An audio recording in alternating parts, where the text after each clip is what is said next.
We've talked about this before. You know that one of the biggest things that you're going to be faced with is the elections, the ballot machines. Tell us, I know we've talked about this before, but tell us what you hope to do, hope to look at here. Well, two things. Charles, first of all, the bill that we passed last year, and I'm going to drop the number right now, it may have been 1355. 1155. Sunsets on June 30th.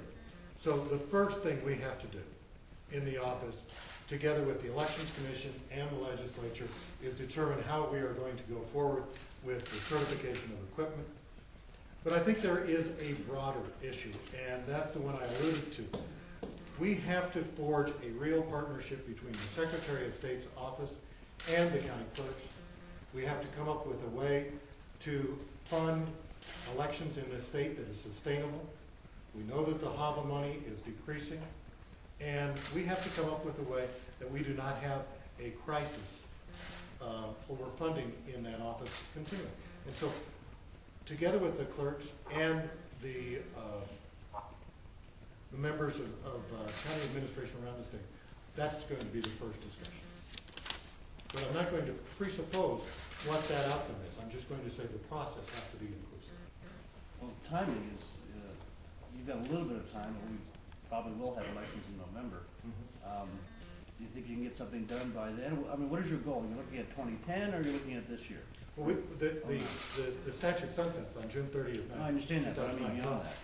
I anticipate that we will have to have a consensus about legislation for this this session of the legislature. So are you planning on hiring for the positions that are currently open? There's the elections director, and then the chief of staff is going to be meeting with the public? Well, certainly the chief of staff has to be filled. I'm going to sit down, meet with the members of the Secretary of State's office. I'm going to head over there this morning and start getting to know the folks, but it's way too early for me to assess any one. And you may have to ask for an exception under our hiring freeze, so. Yes. Thank you.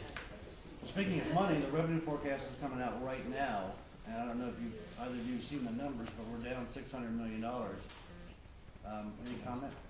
Well, that's the Ledge Council's forecast is dramatically different from our forecast. Our forecast, I think, is being presented now as well to the JVC, and that forecast shows dramatically different numbers. Shows us down, shows us having to make cuts in the next half of the fiscal year, the end of the fiscal year, but only about 80 million. So a dramatically different number. We had economists look at ours. We had economists go over ours. What we're going to do is look at Ledge Council's numbers, compare those numbers, and really do as much as we can in having people involved in the forecast look at what caused these two differences and ask the question, what really is called, what are we called to do in the first half of 2009, the last half of the fiscal year, and in determining how to go about making cuts. Because again, as I said, we have prepared for the eventuality of making cuts, but that was a dramatically higher number than what we are forecasting, and we think that there are a lot of people out there that can help us looking at this, looking at Ledge Council's numbers, our numbers, and seeing where the truth lies. Can you address being the first Democrat to take this office in more than almost 50 years? He is? 50 years. Yeah, the governor put it exactly right. This should be a non-partisan position. Running transparent elections, and elections that everyone in this state, Republican, Democrat, or unaffiliated, has absolute confidence in, has to be the goal. I don't see that as a Republican or a Democratic issue. It's simply good governance. What was your feeling when you got the call from the governor? Well, I guess I technically haven't gotten that call yet. Signing the you know, I've had wonderful conversations with the governor over the last 2 weeks about what the job entails, and I am just honored and delighted to be appointed by the governor, and I look forward to the work. Very good. Thank you very much. Oh, Bernie, you had been expecting up until November 7th to come in here as Speaker of the House and Now you've got something entirely different. Can you get your mind around this?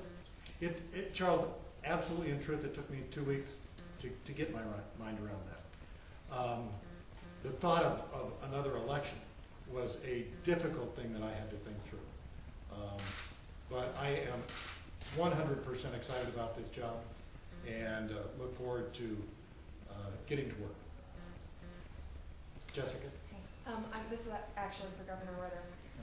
You know, you've got 2 big appointments in front of you right now, and there are definitely some grumblings from women that they're being dismissed out of hand.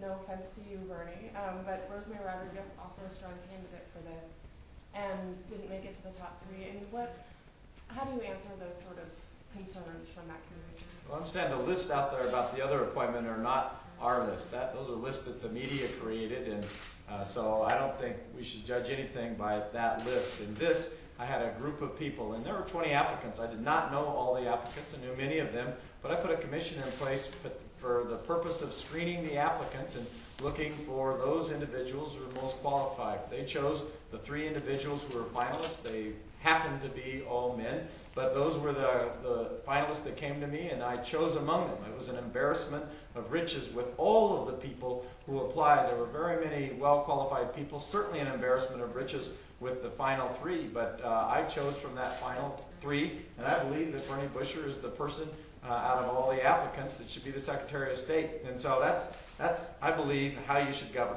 And that's what we did in this case. That's what we'll do as we move forward in the next appointment. The index for us will be who will best serve the state of Colorado as a United States Senator. Thank you. Before you go, Governor, while we're on that subject, Andrew Romanoff was up for this. I mean, everybody knows he was the top pick. Sorry, no, I'm just kidding. Did he pull his name out? Because I know he's more interested now in the Senate race. No, he I think made it known that he was interested in the Senate race. He did not pull his name out of this thing. Thank you very much.